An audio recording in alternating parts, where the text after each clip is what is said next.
Subscribe करें और bell दबाएं ताकि कोई खबर रह न जाए।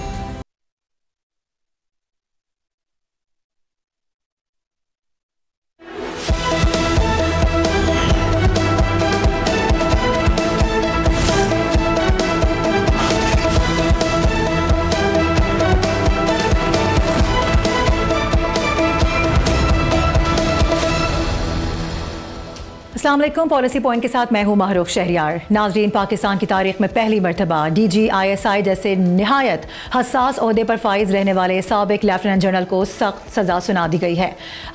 ISPR के मुताबिक फैज़ हमीद को सियासी मुदाखलत, ऑफिशियल सीक्रेट एक्ट की खिलाफ वर्जी, इख्तियारात के नाजायज़ इस्तेमाल और मुताल्लिक़ अफराद को नुकसान पहुँचाने के इल्ज़ामात साबित होने पर 14 साल कैद बामुशक्क़त सुना दी गई है, जिसका इतलाक़ 11 दिसंबर यानी आज से ही होगा।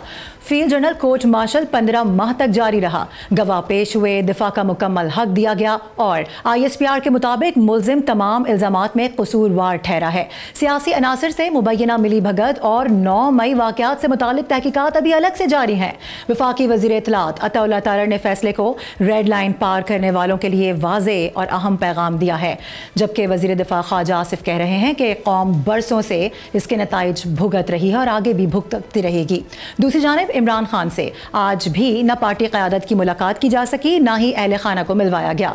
हुकूमत वाज़े कर चुकी है कि अब किसी से मुलाकात की इजाज़त नहीं दी जाएगी और उन्हें दूसरे सूबे की जेल मुंतकिल करने पर भी गौर किया जा रहा है। पंजाब असम्बली इन पर पाबंदी की करारदाद ऑलरेडी मंजूर कर चुकी है और -1 की बहस एक बार फिर से गर्म हो चुकी है, जबकि पीपल्स पार्टी और नून लीग के भी कुछ वज़रा ऐसे हैं जो कि PTI और इमरान खान पर पाबंदी के हक में नज़र नहीं आते। अब अहम सवाल ये है कि सियासी असरात क्या होने जा रहे हैं।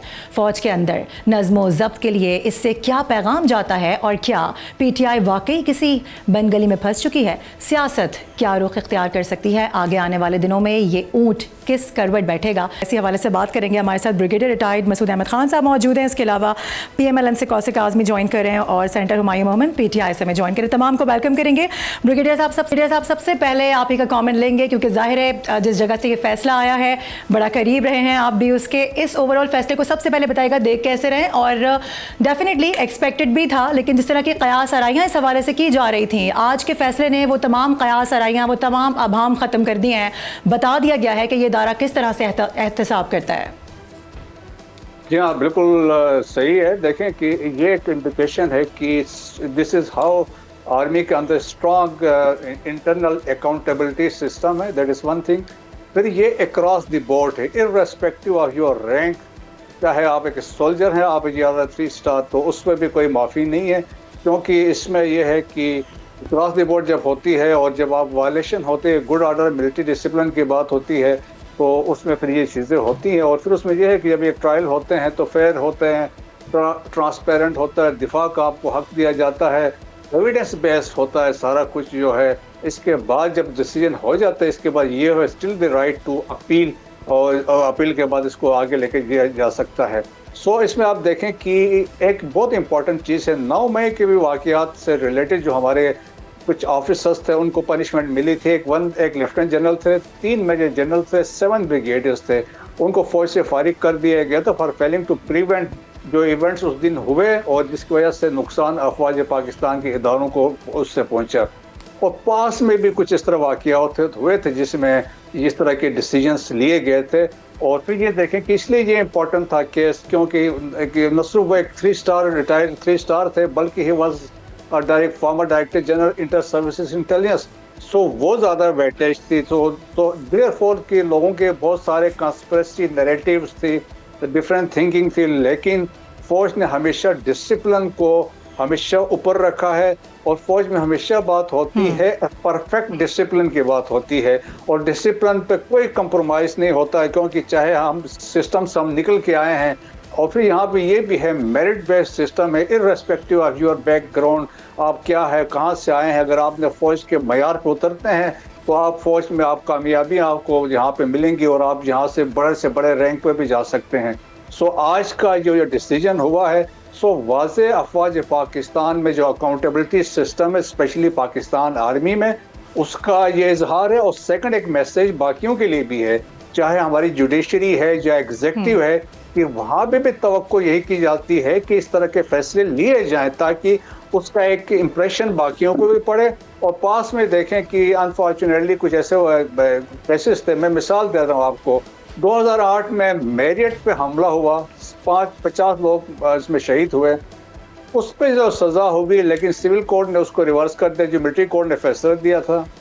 2020 में पेशावर हाई कोर्ट ने 200 ऐसे लोगों को रिलीज किया जिसको मिलिट्री कोर्ट ने विद एविडेंस और उनका ताल्लुक एक दहशतगर्द तंजीम था, उनको रिलीज किया और वो रिलीज होने के बाद दोबारा वो जाके उन्होंने वो ज्वाइन कर लिया था।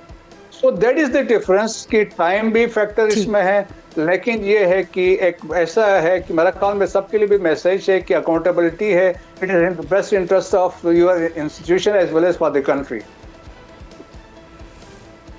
सही है, ठीक है। कौसर काज़मी साहब, आपका भी ज़रा पॉइंट ऑफ व्यू ले लेते हैं। जाहिर सी बात है, जो सियासी मामलात चल रहे हैं ओवरऑल, अगर हम पीटीआई को लेकर बात कर लें, बानी पीटीआई के इमरान खान के हवाले से बात कर लें, चूँकि कहा जा रहा है ये जो फैसला आया है ये तो वो 4 ऐसे इल्ज़ाम थे जो कि सामने रखे गए हैं, इसमें अभी 9 मई की तो अभी बात ही नहीं हुई है, उस पर तो ऑलरेडी चीज़ें चल रही हैं। तो अगर तो 9 मई के हवाले से फैज़ हमीद साहब मुलविस पाए जाते हैं तो फिर बानी पीटीआई के लिए, या साफ अल्फाज में कह लीजिए कि ओवरऑल पीटीआई के लिए कितनी ज़्यादा मुश्किल खड़ी हो सकती है? सुबह से हम देख भी रहे हैं कि ये ट्रेंड भी चल रहा है सोशल मीडिया पर। बिस्मिल्लाहिर्रहमानिर्रहीम, अल्लाहुम्मा सल्ली अला मुहम्मद व आले मुहम्मद। देखें जी, बिल्कुल ऐसा ही है।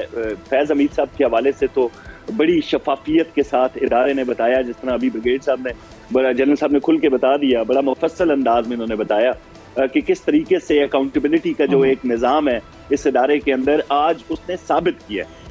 आप बेशक बातें करते रहें, तनकीद करते रहें, वो यूट्यूबर जहाँ भी बैठे हुए हैं वो मुख्तलिफ इस पे तज्जिए दे रहे हैं अपने, लेकिन इदारे ने साबित कर दिया कि भाई यहाँ के कोई बंदा इससे मुबर्रा कि उसका रैंक क्या है, उसका ओहदा, वो उसकी शख्सियत कैसी है, इससे हटकर गवाहियाँ मौजूद थी, शफाफियत के साथ मामला हुआ। आपको याद होगा जस्टिस शौकत अजीज सिद्दीकी साहब ने जब ये कहा था कि मुझे घर बुला के धमकाया गया, डराया गया, ना सिर्फ फैज हमीद की तरफ से बल्कि उस वक्त के जो चीफ जस्टिस थे उन्होंने भी ये कहा, भाई वो नौकरी करनी है, आपके भी बच्चे हैं, हमारे भी बच्चे हैं, हमारा भी ख्याल करें, अपना भी ख्याल करें।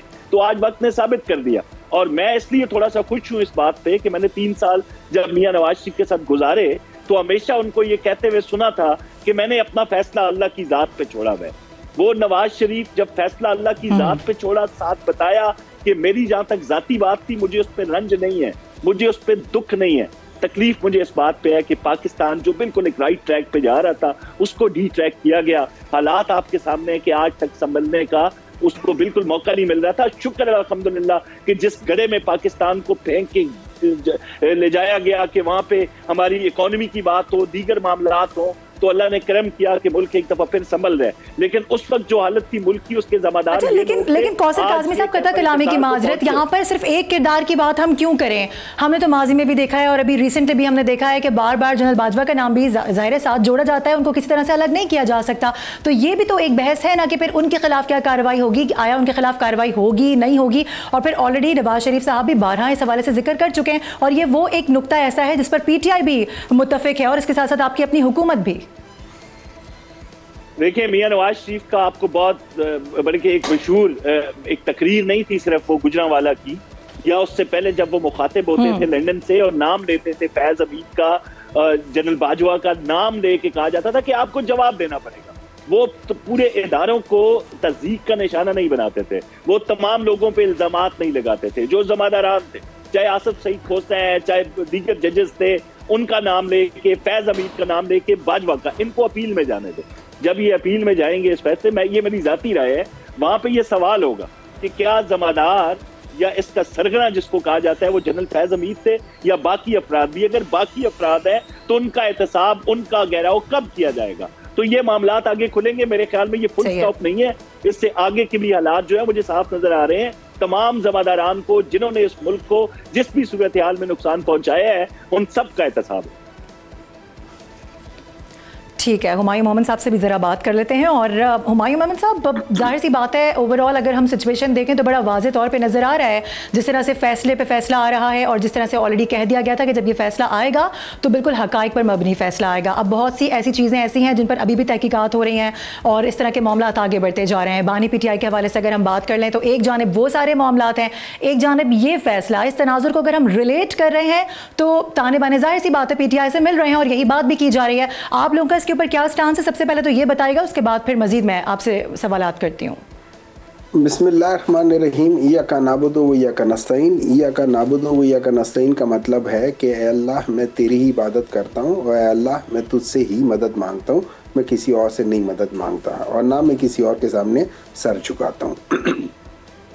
अच्छा देखिए, अभी आपने जो सवाल किया है उसमें चूँकि ये आर्मी का इंटरनल मैटर था, ये मिलिट्री कोर्ट्स में और आर्मी के जो एक्ट है जो उसके लिहाज से जो आर्मी के सर्विंग या आर्मी के रिटायर्ड जो लोग होते हैं या वो लोग जो आर्मी के साथ मिल के काम कर रहे होते हैं उनका मिलिट्री ट्रायल मिलिट्री कोर्ट्स में होता है। मिलिट्री कोर्ट्स की जो हियरिंग्स या सारी चीज़ें होती है चूँकि वो पब्लिक नहीं होती तो मुझे तो नहीं मालूम या किसी को नहीं मालूम कि उसके अंदर क्या शवाहिद है क्या नहीं है क्या है। तो उस पर मैं सिर्फ ये कमेंट कर सकता हूँ कि ये उन लोगों का इंटरनल मैटर था जो उन्होंने डिसाइड किया है। आई एम श्योर उन्होंने ठीक किया होगा क्योंकि at the end of the day हम सब लोग जो है ना कहीं इस दुनिया में नहीं तो दुनिया के बाद हम लोग जवाबदेह होंगे। तो वो तो हर एक अपनी अपनी जगह पे आ जाता है। अब ब्रिगेडियर साहब ने एक बात की थी जिससे मैं थोड़ा सा मुझे ज़रा अजीब लगा था। ब्रिगेडियर साहब ने कहा कि 2019-20 में जो कन्विक्टेड जो टेररिस्ट थे उनको पकड़ के कन्विक्ट किया था और उनको छोड़ दिया गया था।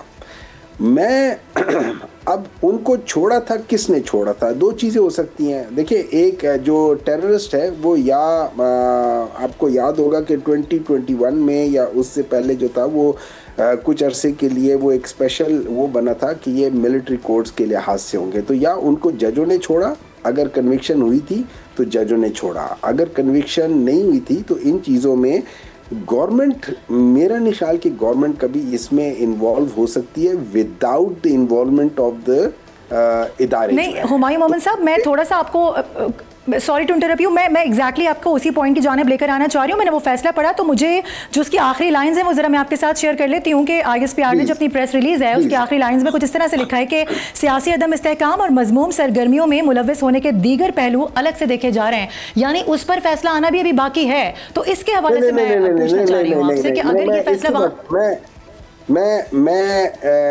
जनरल फैज़ की बात नहीं कर रहा हूँ, मैं जनरल फैज़ के उसकी बात नहीं कर रहा हूँ, मैं बात कर रहा हूँ जो उन्होंने एक रेफरेंस दिया था कि जो टेररिस्ट थे जिनको पकड़ा गया था और उन टेररिस्ट को फिर छोड़ दिया गया था और उन्होंने दोबारा बंदूकें उठा ली वगैरह, उस डिसीजन की मैं बात कर रहा हूँ जिसके बारे में लोग कहते हैं कि जी इनको छोड़ दिया गया था। वो जो डिसीजन होता है वो एक सिविलियन गवर्नमेंट सिंगल हैंडेडली ले ही नहीं सकती। तो वो तो उस लिहाज से था।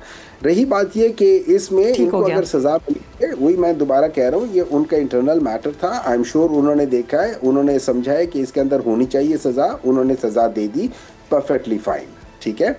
अब अगर आप इसको आपको रिलेट करेंगे तो इन्होंने किसी पॉलिटिकल पार्टी के साथ इन्होंने मिलके कुछ किया है, ज़रूर आप करें, आप उसके शवाहिद लेकर आएँ, आप सारी चीज़ें करें।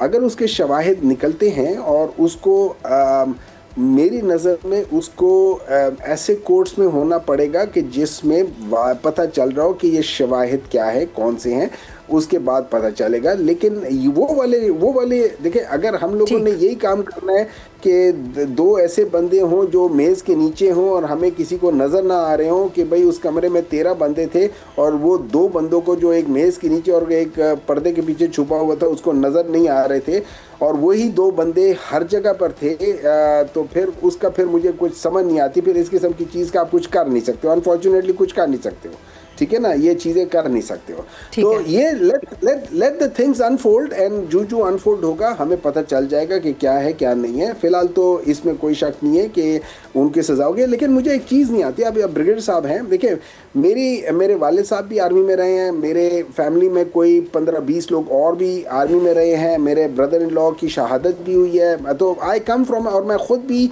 मिलिट्री वो कैडेट कॉलेज हसन अब्दाल का पढ़ा हूँ, जिसमें एक आम आर्मी के तौर के तरीके होते हैं, ठीक है।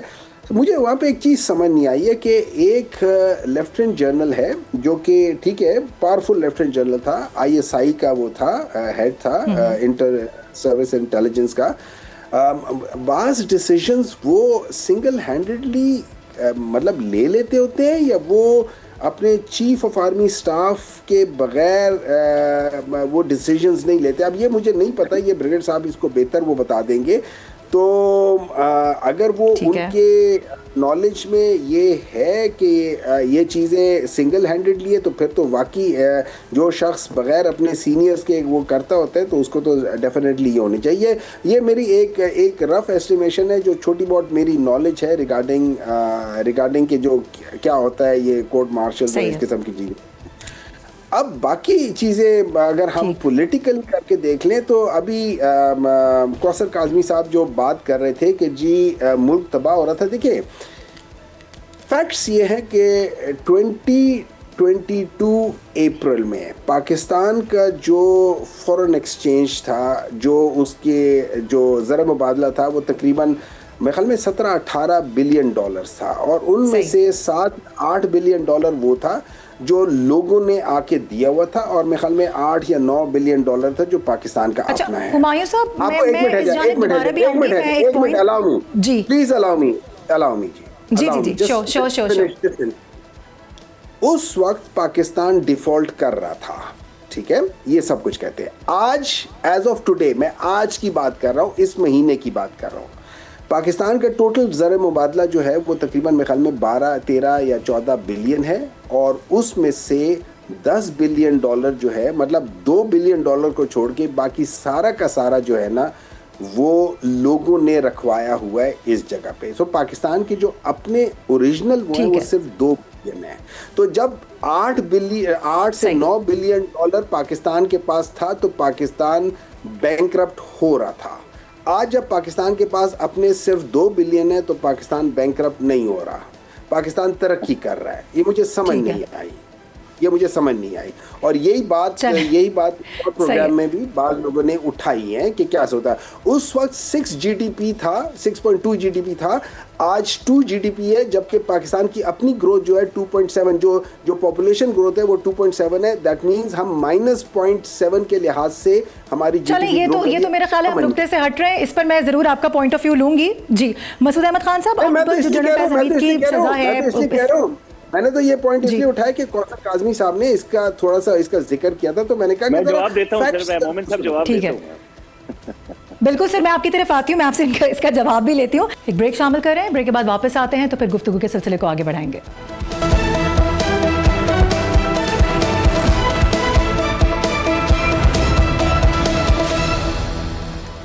वेलकम बैक नाज़रीन, गुफ्तगू के सिलसिले को आगे बढ़ाते हैं। मसूद अहमद खान साहब, किसी सिविल अदालत में भी क्या इसको चैलेंज किया जा सकता है? What do you think? यहाँ देखें, इसमें अभी ये है कि अपील का हक है, जिस तरह मैंने बात की एक सिस्टम के तहत, और विदिन 40 डेज वो अपील फाइल कर सकते हैं, एंड वो चीफ ऑफ आर्मी स्टाफ को कर सकते हैं। और अपील में यही होगी, मर्सी की बात की जा सकती है, क्योंकि वो फैसला तो ऑलरेडी हो चुका है, उसमें तो वो कंटेस्ट तो उन्होंने कुछ नहीं करना with the chief of army staff, और चीफ ऑफ डिफेंस फोर्सेस के साथ ये जाएगी और वो मर्सी की बात होगी। तो chief of army staff, in this case chief of defence forces, उनके पास पावर्स हैं, वो इसको रिड्यूस कर सकते हैं, इस पनिशमेंट को सेट असाइड भी कर सकते हैं। दैट इज वन थिंग, ये फौज के अंदर रहते हुए। सेकंड ऑप्शन उनके पास ये है, अगर वो उसके बाद कि वो he can go to the high court, और हाई कोर्ट में mostly technical point of view से वहाँ से जा सकते हैं, और वहाँ जाके वहाँ से भी वो अपना आप को ही कैन सीक, वहाँ से भी जस्टिस की बात कर सकता है। So these are the options जो अवेलेबल है उनके पास एट प्रेजेंट। ठीक है, सही है। अच्छा कौसर साहब, मैं आपसे ज़ाहिर जानना यही चाह रही हूँ कि एक तो ये मामला है, ज़ाहिर है ये बहुत बड़ी खबर है, इसके साथ साथ जो दूसरी खबर यही है कि वही इमरान खान साहब के हवाले से कि मुलाकातों के दिन तय हैं लेकिन उसके बावजूद भी मुलाकातें नहीं करने दी जा रही हैं, और ये सारा मामला इसलिए हो रहा है क्योंकि बाहर आकर सियासी गुफ्तगू की जाती है। ये आप लोगों का शिकवा, यानी हुकूमत का जो स्टांस है या जो हुकूमत का स्टेटमेंट आता है वो ये नैरेटिव है। अब अगर बुशरा बीबी के हवाले से बात करें तो ना तो उनका कोई ट्विटर हैंडल है, ना ही कोई सियासी गुफ्तगू की जाती है, लेकिन उसके बावजूद भी हम देख रहे हैं कि उनसे भी मुलाकातों पर पाबंदी है। उनकी बहन बार बार इसका जिक्र कर चुकी हैं, तो इस पर क्या वजह है? हुकूमत क्यों नहीं इजाजत दे रही है? दे दें ताकि ये मामला ही खत्म हो। ये जो इतना बड़ा रोजाना एक वावेला मचा हुआ होता है, इससे तो बच सकते हैं फिर। देखें, अभी सबसे पहले ब्रिगेडियर साहब की जो बात थी उसको अपने अंदाज में मरोड़ के बयान करने की कोशिश की गई। उनके कहने का मकसद ये था कि अगर एक अकाउंटेबिलिटी का सिस्टम एक इदारे के अंदर मौजूद है तो यही तरीकाकार फिर अदलिया में भी होना चाहिए, हुकूमती ऐवानों में भी होना चाहिए। वो इस हवाले से बात कर रहे थे। उनके कहने का मतलब ये था कि वो जो डी चौक में इमरान खान साहब धरना दे रहे थे और हाथ के इशारे से, जहां तक मैं समझाऊं, उठा के उनको अपने पास बुलाया गया कि आप क्यों ख्वार होते हैं सड़कों पे, हमारे पास आए, हम आपको बताएंगे कि एक बाप और बेटी को इलेक्शन से बाहर कैसे रखना है। फिर वो जो साथी जजों को धमकाने वाले थे, जस्टिस शौकत अजीज सिद्दीकी के एक बयान, एक अंडर ओथ उन्होंने बात की, वो भी सामने है। तो उन अफराद के एहतसाब की बात ये कर रहे थे, उस निज़ाम की ये बात कर रहे थे कि अदलिया भी, ऐवान जितने भी हैं, उनके अंदर भी ये सिस्टम होना चाहिए जो पाक आर्म फोर्सेस के अंदर ये आज मिसाल एक हमारे सामने आई है। जहां तक ये बात कर रहे थे जीडीपी की और फैक्ट्स एंड फिगर की, तो बड़े इदारों की रिपोर्ट सामने है। मैं तो उस बात का जिक्र करूंगा जिसको गरीब आदमी ने देखा, समझा, महसूस किया। भाई, जब नवाज शरीफ को पनामा में आपके इमरान खान ने आपके अदलिया के जो सहूलतकार थे उनके साथ मिल के हटाया था, तो उस वक्त पेट्रोल, आटा, दाल, चीनी, डॉलर की कीमत क्या थी? क्या डॉलर 104 पे मुस्तहकम नहीं था? क्या आपके इमरान खान ने जाते जाते वो जो सुरंगें बना के गए थे, पेट्रोल 10 रुपए सस्ता कर दिया, ये कर दिया, वो कर दिया, और श्रीलंका में तब्दील होने का मुल्क के हवाले से बताया गया था, क्या वो हमने कहा था? तो ये जो फैक्ट्स एंड फिगर और मेरे ख्याल से अदाद शुमार होते हैं ना, इससे हट के हकीकत पर मबनी बात करनी चाहिए। इमरान खान साहब की मुलाकातों के हवाले से आ जाएंगे। हम ये नहीं कहते कि सियासी बात ना करें, हम तो कहते हैं हम पे तनकीद करें, हम पे इल्जाम लगाएं। वो जिस तरह इल्जाम लगते थे 35 पंक्चर वाले, 4 हलकों वाले, 17 सीटों वाले, फॉर्म 47 वाले, तो इल्जाम लगाते रहे। हमें तो कभी एतराज नहीं हुआ इस बात पे। हमें पता है कि आप अपने वोटर सपोर्टर जो एक कल्ट में मुब्तला तबका है, आपने उसको हर हाल में सेटिस्फाइड करना है तो आप करें। लेकिन जब आप इदारों के हवाले से बात करेंगे, जब आप भारतीय चैनल पे बैठ के पाकिस्तान के दिफाई इदारों को कमजोर करने की साजिश करेंगे, फील्ड मार्शल के खिलाफ बात करेंगे, मार्का हक को नूरा कुश्ती कहेंगे, हुकूमत खानों के हवाले से बात करेंगे, मसाजिद में कुत्ते बांधने के हवाले से बात करेंगे, तो इस बात की इजाजत कोई भी रियासत नहीं देती। आपने कहा गैर सियासी खातून है, उनका ट्विटर हैंडल नहीं है, वो तो जेल में है, उनकी मुलाकातें नहीं हो रही, तो ये वो खातून है जिन्होंने 26 को कंटेनर पे खड़े होके अपने जो लोग साथ आए हुए थे केपी से, तमाम तर सरकारी वसाइल इस्तेमाल करने के बाद जो अफगानी बाशिंदे उसमें थे, उनसे हलफ लिया था कि कोई छोड़ के भागेगा नहीं, यहाँ से इमरान खान को रिहा करवा के जाएंगे। तो वो एक मामला था, एक सियासी नारे थे। फिर हमने देखा कि वो अली अमीन गंडापुर के साथ इस्लामाबाद से जब निकली तो उसके बाद क्या सूरत हाल थी। तमाम तर फैसले उनकी मर्जी और मंशा के साथ होते रहे। जहां तक बातें हैं, हर हस्बैंड को एक ताल्लुक होता है ना अपनी बेगम के साथ, तो हमने, मैं ये नहीं कह रहा कि वो जो तिलस्माती किस्म का मामला था या था या नहीं था, उसके पीछे भी यही शख्स थे जिनको आज सजा का सामना करना पड़ा है। असल सबसे बड़ा मुवक्किल बुशरा बीबी का यही फैज हमीद था, जो उनको बताता था, आगे इमरान खान सबको बातें पता चलती थी, फिर उनका अकीदा उन पे और पुख्ता होता था, फिर ये ईमान ऐसा बना कि उनकी हर बात पे इमरान खान सब लब्बैक कहते थे। तो ये नहीं हो सकता कि वो खातून बिल्कुल गैर सियासी है। अगर ये वहां पे जाते हैं, इमरान खान सब के लिए उनकी बहनें कोशिश करती है, हर बहन को अपने भाई से मोहब्बत होती है, 100 दफा करें, लेकिन ये ना करें कि लेडी पुलिस आपको हाथ से पकड़ के गाड़ी में बिठाए, वो हाथ से पकड़ना घसीटना बन जाए, वो हाथ जो है वो बाल बन जाए और रियासती इदारों पे आप इल्जाम लगाएं, और तमाम तर इंडियन मीडिया की निगाह इन पे होती है कि इनके मुंह से कोई लफ्ज निकले और वो पूरी एक ट्रांसमिशन चलाए पाकिस्तान अफवाज के खिलाफ, हमारे फील्ड मार्शल के खिलाफ, हमारी हुकूमत के खिलाफ, हमारे निजाम के खिलाफ। तो ये जो चीजें हैं इनको हमने हर हाल में रोकना है। ये नहीं हो सकता कि आप रियासत सही के खिलाफ बात भी करें और उसको फिर सियासी रंग देने की कोशिश करें।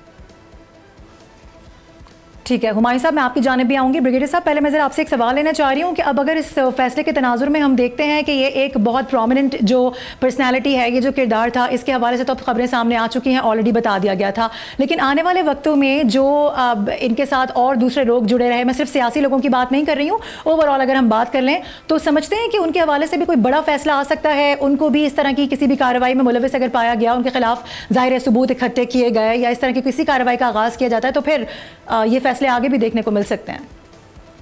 लाइकली है जी, लाइकली है। जिस तरीके से बात की गई है कि वो फोमेंटिंग जो जहाँ इसमें बात की गई है, सियासी जो अफरा तफरी है या सियासी हलचल हुई है या मिली भगत के जिन्होंने इन कहोर्ट से बात की है, तो वो वाले फैक्टर सारे हैं इसमें। यकीनन उसके पास ऑलरेडी एविडेंस आ चुका होगा, इंक्वायरीज तो ऑलरेडी हो चुकी है। इवन जब समरी ऑफ एविडेंस रिकॉर्ड हो रही थी उसमें भी शवाहिद मिले होंगे, तो इसके बाद से वो चीज़ें हैं। तो बहुत सारे देखें कि ये मेरा ख्याल में दिस इज द बिगिनिंग है, और उस बिगिनिंग में आप देखें कि फौज ने अपना ही स्टैंड ले लिया है। इसके बाद आगे मेरा ख्याल में बहुत कुछ खुलने वाला है।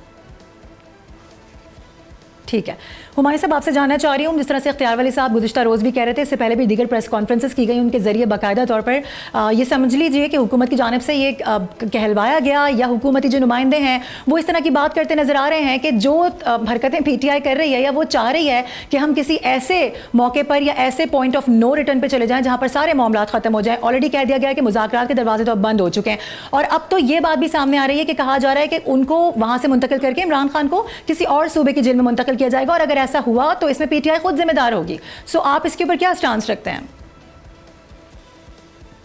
देखिए, इस तरह है कि अभी हम बात सुन रहे थे, आपने कहा है कि वो जेल में हैं, तो ठीक है, उनको जेल में किसी बेसिस पे डाला हुआ है कि भाई ये है। मज़े की बात ये है कि मुझे आज तक समझ नहीं आई।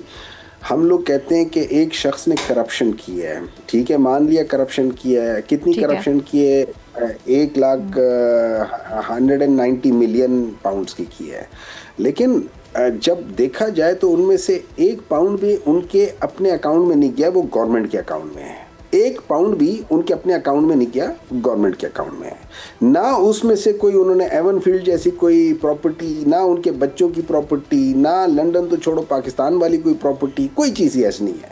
फिर जो ज़मीन, जिस ज़मीन की बात की जाती है, वो ज़मीन एक यूनिवर्सिटी के लिए थी। उस यूनिवर्सिटी में पढ़ाई के लिए होते थे कि सहाबा इकराम कैसे रहते थे, क्या करते थे। वो क्या है, वो इल्म के मोती किताबें अपने आबा की, जो देखे उनको यूरोप में तो दिल होता है सी पारा, तो उस चीज़ को पढ़ाई के लिए यहाँ पे कर देते हैं। और उसमें से 1 इंच ज़मीन भी उनके नाम पे या उनकी तरफ इंतकाल उसका नहीं हुआ, एज अपोज टू जो जैसे 1 हाइट पार्क था, वो कोई बेच रहा था, पता नहीं कौन बेच रहा था, कहाँ से आया, कौन गया, और उसके बाद ये एवन फील्ड वगैरह, ये सारी चीज़ें जिनके कुछ पता नहीं है, आज भी नहीं पता कि इनके एक्चुअल पैसे कहाँ से आए हैं। आज भी नहीं मालूम कि इनके पैसे किसी कतरी ने दिए, क्यों दिए, वगैरह वगैरह वगैरह। वो सारी चीज़ें अपनी जगह पर है, तो उस बात को छोड़ देते हैं।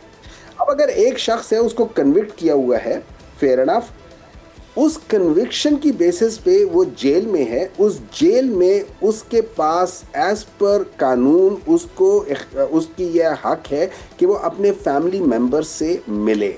चले, आप लोग कहते हैं कि इमरान खान जो है वो पॉलिटिकल है और वो पॉलिटिकल लोगों से नहीं मिल सकता। हालांकि जब मियाँ नवाज शरीफ साहब थे तो सारे बिलावल भुट्टो, आसिफ अली जरदारी, ये सारे लोग जाके 1.5 घंटा मियाँ नवाज शरीफ साहब से मिलते थे। उसके अलावा इनकी अपनी सारी टीम, जो कि उस वक्त के जो इनके स्पोक्स पर्सन थे, आजकल तो और लोग भी आ गए, हर एक जगह से उठ के आ गए, वो जैसे बरसात में लोग निकल आते हैं तो उसी तरीके से यहाँ भी निकल आए। लेकिन उस ज़माने में जो उनके पर्सनल स्पोक्स पर्सन थे, उनका ये कहना है कि 100 से 150 बंदा हर जिस दिन मुलाकात होती थी उसमें होते थे। सुबह के टाइम में वहाँ पे पहले उनकी मेन क़यादत होती थी, और उनके नाम भी है, आप चाहे डॉन उठा के देख ले, चाहे आप नेशन उठा के देख ले, 2018 वगैरह पर। अच्छा, तो वो सारे होते थे। तो उसमें इन लोगों को अच्छा, ये हमेशा जिक्र करते 3-1 महीने का जिसमें था, लेकिन उसमें भी फैमिली मिलती थी, उसमें भी सब कुछ होता था। सिर्फ एक पॉलिटिकल लीडर को ज़रा 3 महीनों के लिए ज़रा रोका था, उसके अलावा बाकी सारे उसी तरीके से मिलते थे। अब इन्होंने 1-2 बातें और की हैं। ये अगेन वही वाली बात है कि facts and figures I don't know ये लोग किस लिहाज से कहते हैं। अगर ये कहते उस ज़माने में अच्छा हाँ, इन्होंने कहा है कि मियां नवाज शरीफ साहब को इमरान खान ने वो किया है। मियां नवाज शरीफ 2016 में उनको इंटरनेशनल इदारों ने जो जर्नलिस्ट के थे उन्होंने एक चीज़ एक्सपोज की थी, उसमें उनका नाम या उनकी फैमिली का नाम या उस प्रॉपर्टी का नाम आ गया था। और वहाँ पे एक बंदा आ गया, उसने कहा अल्हम्दुलिल्लाह ये सारी प्रॉपर्टी इस नाचीज़ की है, ठीक है। उससे पहले तो कुछ पता ही नहीं था। उसके बाद उन्हीं की गवर्नमेंट थी। अच्छा, जिस वक्त तक मियां नवाज शरीफ साहब थे गवर्नमेंट में, उस वक्त तक पाकिस्तान के जीडीपी 4.3 से ऊपर नहीं गया। जब मियां नवाज शरीफ साहब को निकाल दिया था उसके बाद जो पाकिस्तान जीडीपी थी वो 5.97 तक चली गई थी, उनके निकलने के बाद चली गई थी। अच्छा, अब इसके बाद हम आगे चले जाते हैं। जब ये बात करते हैं ना कि हालात उस ज़माने में जो थे वो रोटी इतने की थी, तेल इतने का था, तो मैं इनको ले जाऊंगा 1970s में। उस वक्त 8 आने की थी रोटी। देखिए, हर एक वक्त के साथ चीज़ें बढ़ती रहती है, ठीक है ना। फिर मैं कहता हूँ 16 और 18 में ज़्यादा फर्क नहीं था। 1947 में चले जाते, उधर तो एक आने का ये होता था और फलाने का होता था। तो ये चीज़ें जो है ना, ये अब मैं लफ्ज़ नहीं इस्तेमाल करना चाहता स्टूपिड का, लेकिन ये बड़ी अजीब किस्म की दलाइल होते हैं। मेरे सवाल का जवाब वही रह गया है। वो आप बहुत पुराने सवाल में तो ले गए, लेकिन वो सवाल मेरा वही रह गया है। 10 साल पहले, आज से 10 साल पहले रोटी 45 की थी, आज क्यों 60 की है, आज क्यों 70 की हो गई है? भाई खुदा के बंदो, पूरी दुनिया को हालात देखो। लेकिन आज मैं आपको बता देता। अच्छा, फिर ये कहते हैं पेट्रोल वो था। पेट्रोल, ये याद रखें कि ये लोग हुमायूं मोहम्मद साहब, ये तो बिल्कुल ही किसी और डायरेक्शन में ले गए ना मेरे सवाल को। मेरा सवाल का जवाब तो दे दें शॉर्टली, फिर मैं आगे भी बढ़ूंगी। मैं तो फैक्ट्स के साथ बात कर रहा हूँ, मैं फैक्ट्स के साथ बात कर रहा हूँ। नहीं, मैं ये पूछ रही हूँ कि अगर इमरान खान साहब को किसी और सूबे की जेल मुंतकिल किया जाता है तो क्या इसमें पीटीआई जिम्मेदार होगी? क्योंकि हुकूमत का तो ये पहले तो इमरान खान को किसी और जेल में क्यों डाला जाएगा, ये गलत है। लेकिन अगर फर्ज करे इनको बहुत ही डर लगता है, ये पाकिस्तान की किस जेल में डालेंगे? इमरान खान को चाहने वाले पूरे पाकिस्तान में हैं। वो ये बलूचिस्तान ले वहाँ भर जाएंगे सारे लोग, कि सिंध ले जाएंगे वहाँ भर जाएंगे सारे लोग, केपी ले जाएंगे वहाँ भर जाएंगे सारे लोग, पंजाब ले जाएंगे वहाँ, फेडरल ले जाएंगे सारे, जहाँ लेकर जाएंगे, दुनिया के जिस कोने में लेकर जाएंगे वहाँ पाकिस्तान इमरान खान के चाहने वाले वहाँ पे आके बैठ जाएंगे। उस दिन रात को क्या हुआ, अभी ये इनकी बात ठीक है। कौसर साहब, आप कोई पॉइंट ऐड करना चाह रहे थे? आखिरी बात, उस दिन रात को क्या हुआ?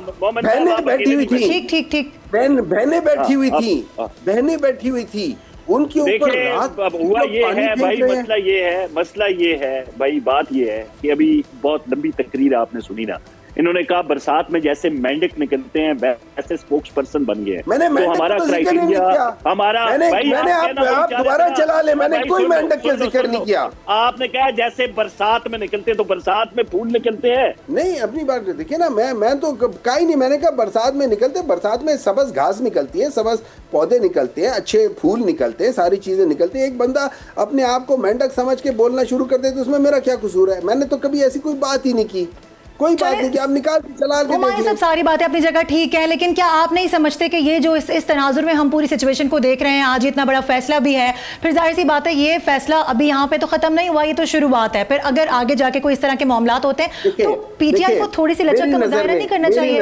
ये तो वाकई में पॉइंट ऑफ नो रिटर्न तक बात जा चुकी है ना। कुछ लोग कुछ दो ही होता है सियासत में। अच्छा, देखिए पॉइंट ऑफ नो रिटर्न कभी आना नहीं चाहिए, कभी नहीं आना चाहिए।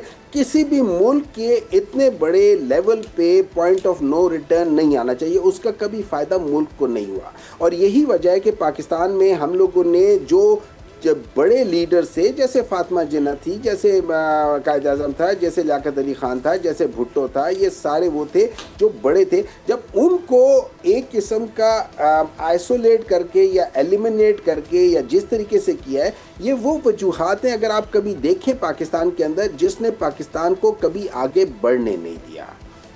मेरी नज़र में अगर आपने पाकिस्तान को आगे बढ़ना देना है तो फिर आपको इसमें स्पेस क्रिएट करना होगा। और ये अगर आप मुझसे पूछे और मैं ईमानदारी से बात करना चाहता हूँ, ये लड़ाई बेसिकली जो है ना दो शख्सियत की है मेरी नज़र में। ये कोई आइडियोलॉजिकल लड़ाई नहीं है, ये आइडियोलॉजिकल वो चीज़ नहीं है। इस चीज़ की वजह से एक शख्स एक समझता है, दूसरा शख्स दूसरा समझता है। इन दोनों को पीछे हटना पड़ेगा, इन दोनों को स्पेस क्रिएट करना होगा। किस चीज़ के लिए? पाकिस्तान के लिए। अगर हम ये नहीं करेंगे पाकिस्तान को नुकसान होगा। शायद इन दोनों को नुकसान ना हो, पाकिस्तान को नुकसान होगा। तो अगर आप मुझसे पूछे और मेरे दिल से पूछे, मैं ये समझता हूँ यहाँ पे स्पेस क्रिएट करना चाहिए। यहाँ पे उस स्पेस में जाके बात होनी चाहिए। वो जब बात होगी तो चीज़ ठीक होगी। सर पॉइंट आ गया है आपका, और वाकई में किसी भी चीज़ को पॉइंट ऑफ नो रिटर्न तक नहीं लेके जाना चाहिए यकीनन। और आपकी बात से अंदाज़ा यही हो रहा है कि आप अपनी पार्टी को भी यही मशवरा दे रहे हैं कि बैठें, बात करें और मामलात को आगे बढ़ाएं, क्योंकि मुल्क तो चलाना है, किसी भी सूरत मुल्क को तो आगे बढ़ना ही है। बहुत शुक्रिया। ब्रिगेडियर रिटायर्ड मसूद अहमद खान हमारे साथ मौजूद थे। इसके अलावा सेंटर हुमायूं मोहम्मद और PMLN से हमें कौसर काज़मी ने ज्वाइन किया है। बहुत शुक्रिया। नाज़रीन, इसी के साथ प्रोग्राम का वक्त भी अख्ताम को पहुँचा है। अपना बहुत ख्याल रखिएगा। अल्लाह हाफ़िज़।